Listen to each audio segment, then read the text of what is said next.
I'm here with Matt of Cryptopsy to talk about As Gamora Burns, out September 8th on Nuclear Blast. It's a pleasure to finally have you on the channel.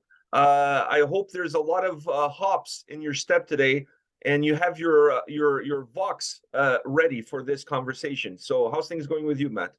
I'm doing great, Pedro. Very, very stoked to finally be with another Canadian media.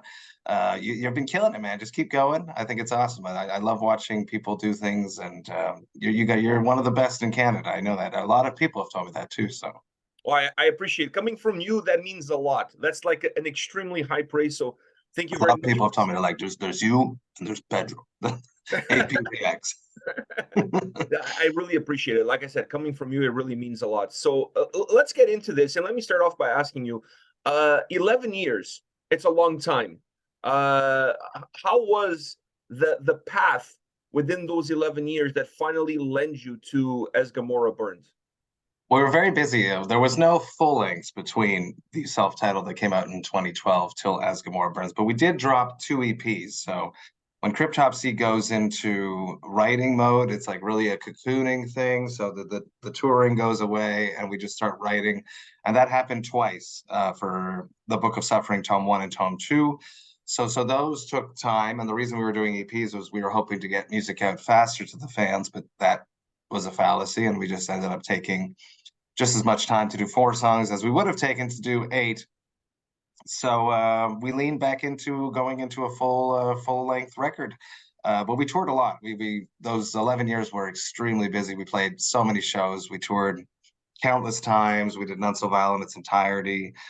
We toured both EPs, extensive touring. And then in 2019, we decided it's time to sit down and start preparing for the next material. And COVID added a few extra years to it all. Here we are now, As Gamora Burns, 2023, coming out in a week now. It's pretty cool. So, As Gamora Burns, an interesting song. An interesting title for a record. Where did the inspiration from that title came from, and how does it connect with the rest of the album? Totally, yeah. I sat down with Mike DeSalvo for a Vox and Hops episode, and he mentioned when he first met the guys in Cryptopsy, they were actually called Gamora. So I was like, oh, this is cool. Let's put that like in my brain and think about that and let that just stew for a bit. We were getting ready to start going into the writing sessions of what became As Gamora Burns, going to a cottage in the woods in March of 2020.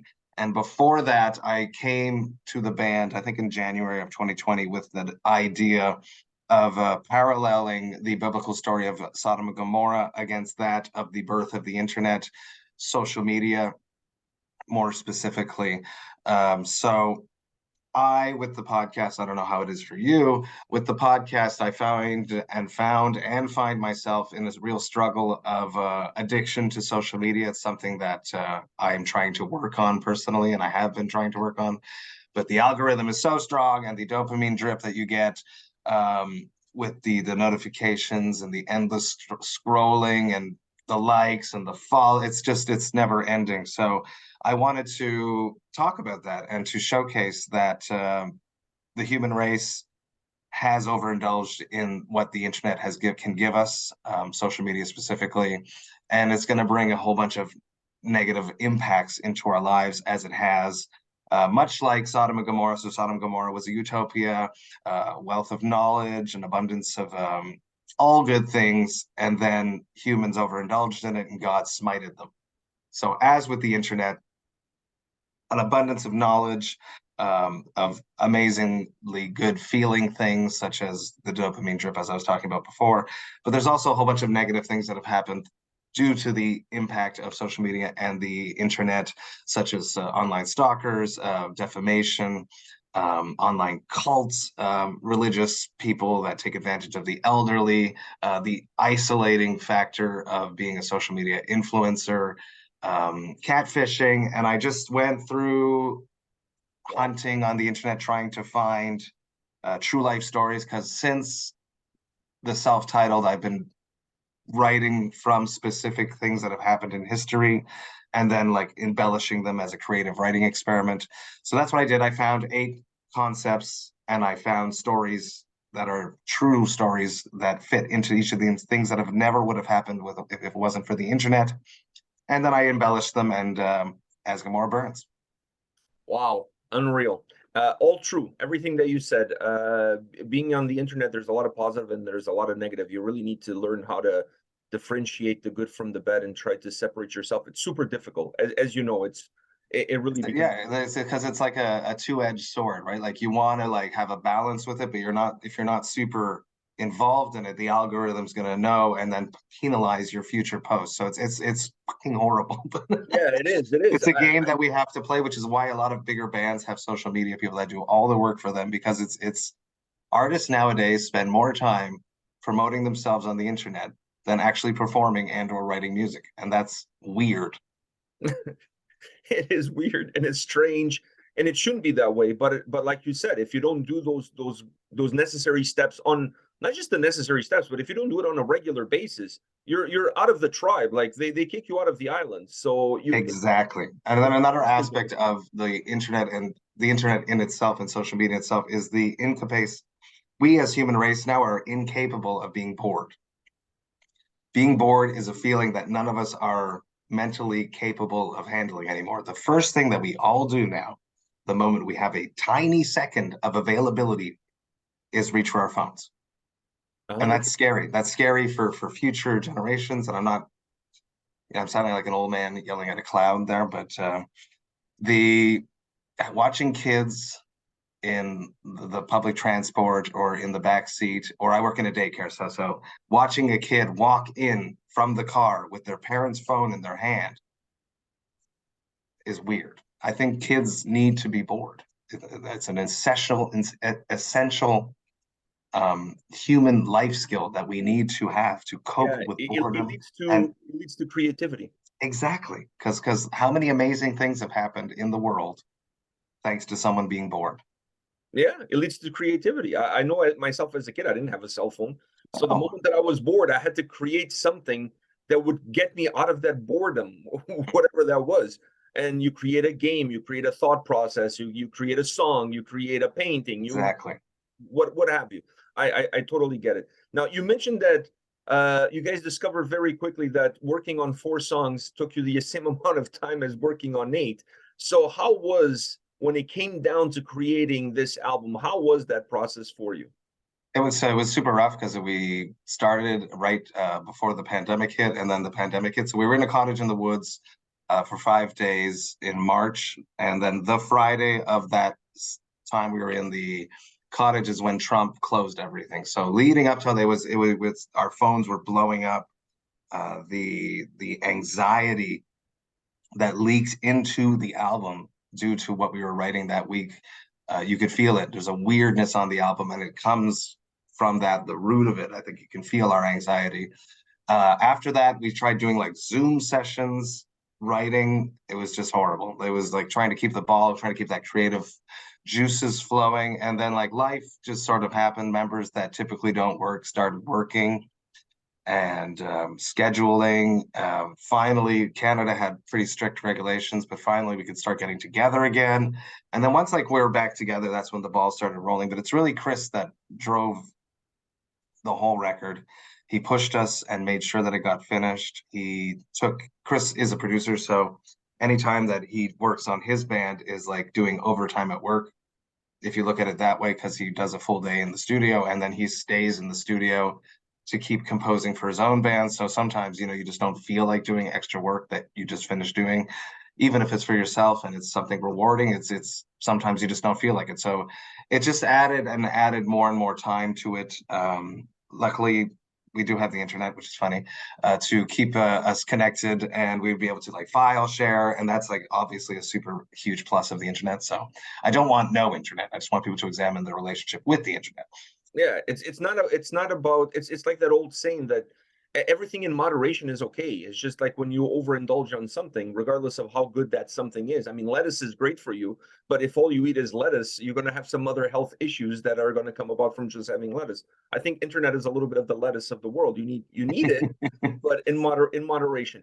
Now, I would call the episode "Internet Lettuce." It is the internet of the world. Internet is the lettuce of the world. Yeah, it's everywhere you go. I mean, it's in your hamburger. I mean, it's in your salad. It's in your grocery store. It's everywhere. So it's kind of Damn expensive now, but yeah, let's not even go there. I'm afraid of going to the grocery store for different reasons than during the pandemic. Now it's because of the prices. So when it comes to the sound on this record, I noticed a specific line that the record took sound wise from beginning to end. I don't want to tell you what my thought process was because I want to hear yours without being jaded by mine. So, but I felt like there was a specific line that you guys follow from beginning to end sonically on this record. What would you say that line is, that red line that connects all of these different songs? for sure, yeah, we definitely wanted to focus more on groove and a darkness. We wanted it to be somber, a malaise, I keep calling it. So we definitely wanted to have Cryptopsy is a band with multiple eras, right? So there's fans that follow the band, that love the band. Some of them only like specific eras, and we wanted to honor all of that. So going back and putting a lot more melodic sections with heavy grooves that would repeat themselves really fits into that first era of Cryptopsy, and that's something that we wanted to lean into more heavy than we have in the past. After that, the second era, there's really a lot more chaotic stuff going on, Whisper Supremacy, and then You'll Beg. They sort of like stepped away from the grooviness of it and just put a lot more chaotic elements into the music while staying very song-based. So we wanted to blend those two things while adding a darkness is something that we wanted to do. And we wanted to have sections that repeated longer for sure. Having toured with like a bunch of bands and seeing what works and seeing what worked when we did None So Vile in its entirety, we definitely wanted to have sections that would let people that weren't, let's say the first-time listener that comes into the room, we want to give them something that they can hold on to a little bit more than we had in the past so that they understand what the hell's going on with the band. And then, because Cryptopsy is like a band that you have to listen to a few times so that you can digest and understand what's going on. But by having sections that repeat a little bit more and having more groove elements, a first-time listener hypothetically might be more inclined to be hooked on that first listen. And that was something that we intended to do. And the darkness, but the darkness is not like a black metal darkness. No, It's more of like a malaise, as I keep calling it. It's more of like a neurosis. We want people to feel bad. And that's how we come up with that. I don't know. It's more of a mood that we've painted throughout the painting that we painted throughout the album. And you can definitely feel it on the last two tracks. I think that we sort of hit it on those, especially the outro of Praise the Filth. It's you feel dirty when you finish listening to the album, and that was purposely done.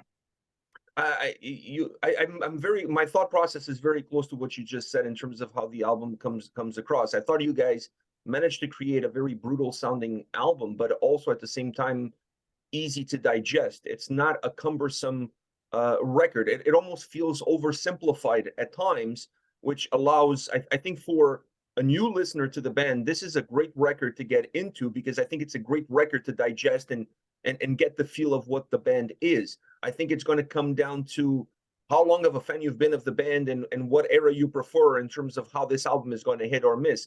But as far as a new fan, I think the way you guys trail this album sound-wise, it definitely opens the doors in a very comfortable way, for lack of a better word. And one thing that really plays into that comfort is the 33 minutes in length, which is something we don't see anymore. That was done on purpose too, for sure. That was going to be my question. Was that part of that thought process of making this album a little bit easier to digest? Totally. We like that sweet spot of we wanted it to be between 33 and 38 was the max that we wanted.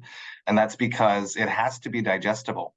In this modern age of overconsumption of streaming music, people don't have time to invest, sadly, in a full hour-long concept record unless you absolutely love it. So we decided to cut it down. We didn't really cut anything. It's just it happened to be it sort of worked out. But we were very satisfied. I think it's great. I love bands like Beneath the Massacre. I always use them as an example of this there, but I can't listen to the whole record. It's too much. I can go track by track, and every time, like I'll start, like I'll do a Monday. I'll start with track 1, track 2 Tuesday, and I'll love every experience. But if I listen to the whole tracks A to Z, I get like brutal technical death metal fatigue, and I don't appreciate the finesse that's there anymore because my brain is just not comprehending how intense it is. It becomes sort of numb to the technicality of what's going on. So we wanted to craft something that had a ebb and flow that would definitely showcase the technicality while still having something that's easily digestible in one sitting. And 33 minutes is pretty good. It sort of falls into, I try to do the same thing with my podcast, actually, where someone can start listening to it on their commute to work, and then it will be finished by the time they get to their work. And that's the same sort of type thing that we wanted to do with the record. And there's this whole new resurgence of young fans getting into death metal due to bands like Undeath, Sanguisuka Bog, Frozen Soul, 200 Stab Wounds, so many more. And we wanted to tie in the digestibility for those new fans too. So we want the old school fans to appreciate and like listen to a track and be like, oh, this sort of reminds me of Lord Worm era type Cryptopsy grooves. And then other tracks in Abeyance is far more intense, far more Mike DeSalvo era. So we want all those old school fans to have something that they can hold on to, but we also wanted to catch those new school young death metal kids that are just discovering None So Vile at this moment. So we're hoping that you're right and that they will enjoy it. Because we've been a band for 30 years, so we love all of our fans, but getting new fans is always a good thing. Yeah, you have to, you have to build the fan base. You can't just depend on the same fan base throughout your entire career. As you and me, the fan base also gets older. So you need. But we love you all. We love each era's fans. You might not like me, but I like you. You mentioned brutal technical death metal in your comment there when you were describing some bands that have a harder to digest sound when it comes to the full length of the album. When I was listening to this record, I felt that at times it was really hard to put it under one single scope. I didn't feel like this was a brutal technical death metal record. I didn't feel like this was a brutal death metal record. I didn't feel like this was a technical death metal record. It was a little bit of a gumbo. It had like bits and pieces of all of them, and depending on what song you're listening to or what moment you are within the song, you perhaps catch a little bit more of one, a little bit less of the other. But one thing that I felt is that this was a heavy album regardless of how you try to define it. How do you guys create a record that at the baseline is super heavy, it's super aggressive, both musically and vocally, but it doesn't necessarily fall to the pendulum of one genre or the other? I think it's just what Cryptopsy. I think it's just what Cryptopsy has been doing their whole career. Just we create music that we enjoy, and that's primary number one. There's no boundaries in what genre we can have fun with. It's really just we write riffs, and Flo puts his taste on it and put them together so that they flow, pun intended, easily together. Vocally, I just try to. It's a little bit different this one actually because I'm doing a whole new vocal technique, all false chord, which I had never done before. Very, very happy with the direction that's going and how it's playing out in the live aspect too. But we definitely, Cryptopsy has been, Morbid Angel uses this too there, but extreme music, Flo's been saying that for a long time, that there's no boundaries and genres when we write, as long as it falls underneath. Does it feel like Cryptopsy? Is it underneath that umbrella that encompasses Cryptopsy's sound and values? Like the Unspoken King fell a little bit outside of the umbrella. We've learned that lesson. We've reeled it in. We know where that boundaries fall of the umbrella now. How much did the hops impact your vox on this album? 100%. My whole vocal session was sponsored by Overhop Canada. I swung by there and they gave me some cases of beer. I went to Chris's house and we enjoyed lots of beers while recording this. It was actually a really cool vocal recording session. Chris lives near a lake. He's got a young child about the same age as my kids. So we went there and we basically lived at his house. I'd wake up in the morning, we'd have a coffee, we would track a song, we'd go to the beach, crack some beers, go back home, eat supper, go back downstairs, and then track another song. So it was a very cool way, very immersive. This record was much more immersive is something that's important to say too, because in the past, not that it wasn't a priority, it's just the way that our lives and our schedules were. We would like go to work, and then I'd go track vocals after work, and then go back like 2 weeks later and do the same thing, fragmented, after work or after like a secondary job type approach to a record. Whereas this one was like we were all in. I don't know what changed, but I love the experience, and I definitely want to keep doing it that way. Did it have an impact when it came to the actual vocal tone and delivery, having this? It probably did, actually. It probably did. The beers always help. That's not true, but it's not true. It makes your throat dry. It's not a good thing, but I like it.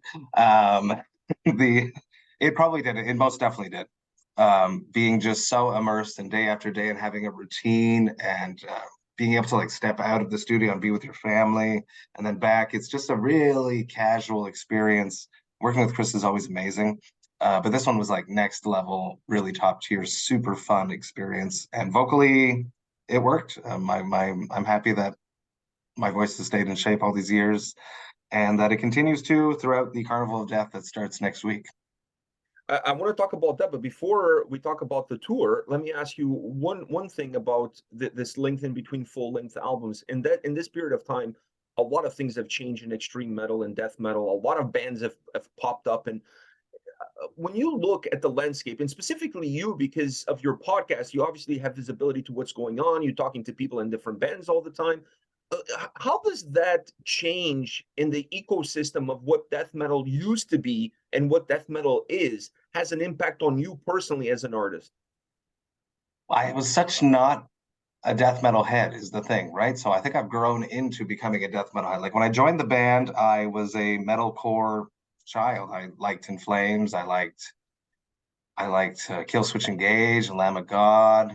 I was getting a little bit heavier with Cannibal Corpse and stuff like that. But that was just because I love George's voice just so goddamn much. The clarity of it was such an inspiration. So when I landed in Cryptopsy, it took me so long to become like understanding what the scene is. And I feel like the podcast has definitely helped me pick the brains of so many people, which is what I was doing already before I started the podcast. I would just be on the bus with like Travis from Cattle in 2013 and just sit there and like ask him questions about vocals, about his life and stuff like that. Same thing with George when I toured with them. So my connectivity due to the podcast really let me, I have like a pulse and I understand what's going on in the scene. And that a lot of that stems to my music review crew. I'm very, very, very grateful to have them in my life. Jerry Monk, specifically from Texas, just he knows what's going on. So it's due to him really that I really understand the musical scene more than anything. He sent me Undeath, and like I had Undeath on the podcast when they were just starting, and Jerry was like already on them before that. He was like, "Oh, you got them. That's so cool," you know. But it's definitely helped me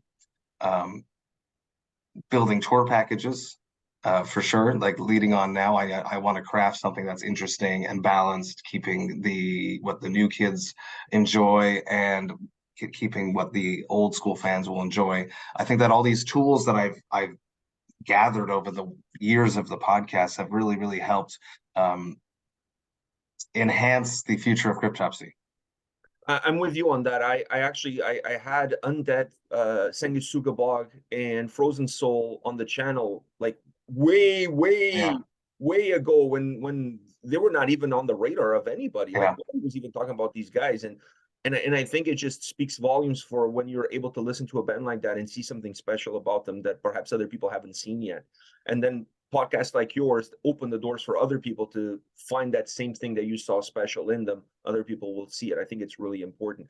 Now, you mentioned the tour, September, October, big tour. You're playing 4 Canadian dates on this side of the country: Kingston, Quebec, Montreal, and Toronto.